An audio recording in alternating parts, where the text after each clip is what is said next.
Hello friends and welcome to my channel. आज हम लोग पॉलिटिकल साइंस के बारे में पढ़ेंगे। What is political science. आज हम लोग जानेंगे कि पॉलिटिकल साइंस है क्या, क्या इनकी डिफिनीशंस है और क्या इसकी मीनिंग है, क्या मतलब है पॉलिटिकल साइंस का।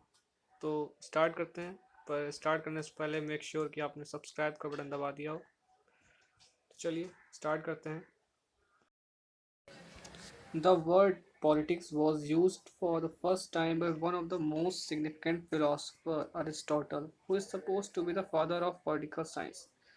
मतलब जो पॉलिटिक्स शब्द है उसका सबसे पहले इस्तेमाल अरिस्टोटल ने किया था, जो कि बहुत ही महत्वपूर्ण दर्जा रखते हैं पॉलिटिकल साइंस सब्जेक्ट में, और उन्हें पॉलिटिकल साइंस का पिता भी कहा जाता है, is the father of political science.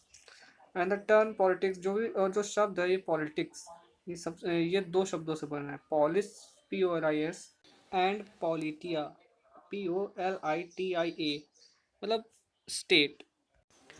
Ancient Greece में इन दो जो पॉलिटिकल साइंस है इसका मतलब होता था कि knowledge relating to small city and their citizen, मतलब जो छोटे छोटे सिटीज़ और वहाँ के जो सिटीजन्स होते थे उनके बारे में जो नॉलेज होती थी, गैदर की जाती थी, उसका मतलब होता है पॉलिटिकल साइंस। अब एक स्कॉलर आए, हर्बर्ट J स्पाइस। इन्होंने कहा कि politics is a process in which human association solves its problem. This is the reason of its wide spread effect beyond the state and its various institution. मतलब कि जो human associations है, जो मानव के संघ हैं, वो अपनी समस्या का समाधान खुद कर लेते हैं। They solve their problem it's himselves. Study of political science begins and ends with the state has become complete obsolete, and after First World War the study of politics without the state has begun। मतलब political science की study जो है वो state के साथ ही शुरू होती है और स्टेट के साथ ही ख़त्म होती है। मतलब स्टेट जो है वो सेंटर है पॉलिटिकल साइंस का, उसके बारे में पढ़ना बहुत ज़रूरी होता है। और फर्स्ट वर्ल्ड वॉर के बाद स्टेट जो पॉलिटिकल साइंस की स्टडी वो स्टेट के बगैर भी शुरू हो गई। And definition of political science is becoming more and more difficult, especially in the context of changes with changing time। और definition जो है political science की देना इतनी आसान नहीं, क्योंकि ये डायनामिक है। political science एक डायनामिक सब्जेक्ट है, इसका ये टाइम के साथ साथ चेंज होता है, इसलिए इसकी डिफिनेशन जो पहले दी गई थी वो अलग होगी, जो अब दी जाएगी वो अलग होगी। इसलिए इसकी एक सटीक डिफिनेशन देना इतना ईजी नहीं है। तो पॉलिटिकल साइंस की डिफिनेशन देने के लिए इसको दो कैटेगरी में बांटा सकता है। एक होगी ट्रेडिशनल डिफिनेशंस और दूसरी होगी मॉडर्न डिफिनेशंस। अब ट्रेडिशनल डिफिनेशन अगर हम देखें तो इसमें तीन कैटेगरीज आती हैं। एक study of state and study of government, and third category में जो होगी वो study of government and state को दोनों साथ में लेके पढ़ना पड़ेगा। अभी जो हम देखेंगे पहली वो है स्टडी ऑफ स्टेट, इसमें सिर्फ स्टेट के अकॉर्डिंग ही देखी जाएगी पॉलिटिकल साइंस को। एज स्टडी ऑफ स्टेट, तो इसमें अगर हम पहला पॉइंट देखें तो इसमें लिखा है कि most of the political scientist are of that opinion that political science is that branch of knowledge which gives all pervasive analysis of the state. मतलब बहुत सारे पॉलिटिकल साइंटिस्ट ये अपना ओपिनियन देते हैं कि पॉलिटिकल साइंस एक ऐसी ब्रांच है नॉलेज की जो हमें स्टेट की पूरी पूरी एनालिसिस देती है, बहुत ही व्यापक एनालिसिस देती है हमें स्टेट की। बहुत सारे पॉलिटिकल साइंटिस्ट ने कहा। दूसरा अगर हम इसमें पॉइंट देखें तो eminent scholar Garner said that political science begins and ends with the state। According to him, the scope of the subject is as wide and narrow as the area of the state। मतलब political science state के साथ ही शुरू होती है और state के साथ ही ख़त्म हो जाती है। इनके अनुसार जो इस पॉलिटिकल साइंस का जो स्कोप है, जो क्षेत्र है, वो एरिया ऑफ द स्टेट पर डिपेंड करता है। मतलब जितना ही इस एरिया होगा स्टेट का उतना ही इसका स्कोप होगा पॉलिटिकल साइंस का। जितना बड़ा एरिया होगा स्टेट का उतना बड़ा पॉलिटिकल साइंस का एरिया होगा स्कोप होगा, और जितना छोटा एरिया होगा स्टेट का उतना ही कम स्कोप होगा पॉलिटिकल साइंस का।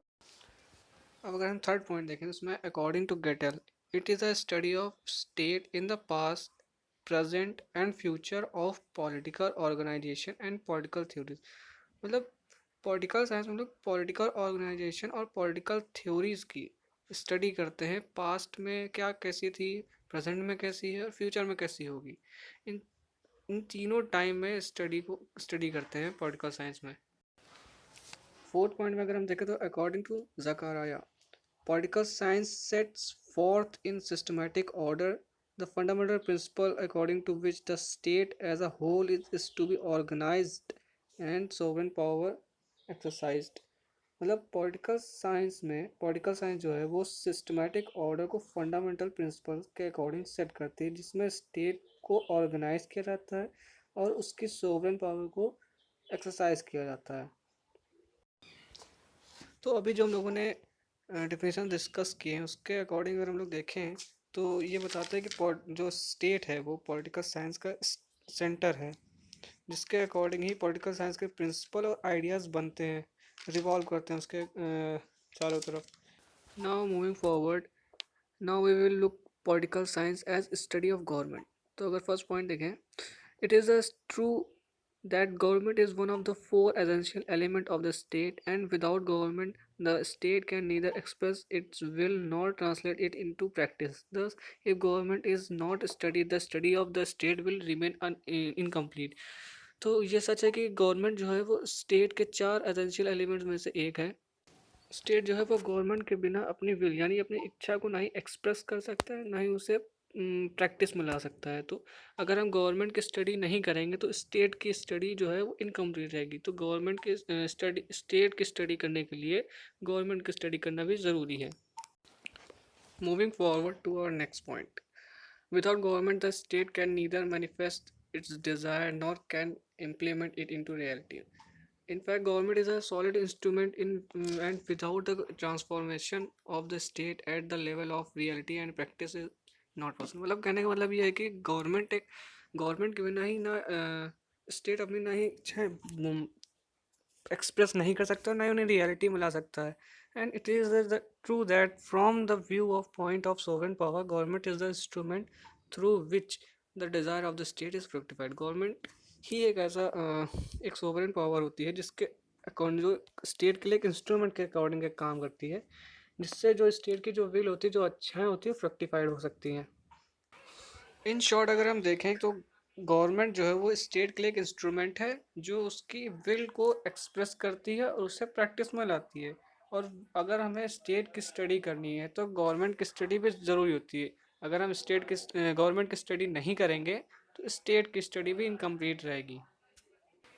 Moving forward, now we will look political science as study of the state and government both. अब हम दोनों स्टेट और गवर्नमेंट को साथ में लेकर पढ़ेंगे।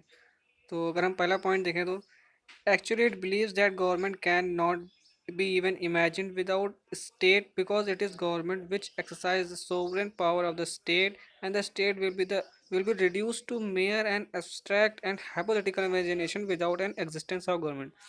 मतलब ये माना जाता है कि गवर्नमेंट जो है वो स्टेट जो है बिना गवर्नमेंट के इमेजिन ही नहीं किया जा सकता, क्योंकि वो गवर्नमेंट ही है जो स्टेट के सोवरेन पावर को यूज़ करती है, उसके स्टेट की इच्छाओं को व्यक्त करती है और उसे प्रैक्टिस में लाती है।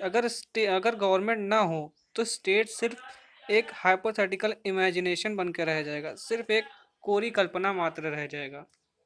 अब हम दो स्कॉलर्स की डिफिनेशन देख लेते हैं। इसमें पहले की गिलक्रिस्ट की डिफिनेशन है जिसमें उन्होंने कहा कि political science deals with the general problem of the state and government.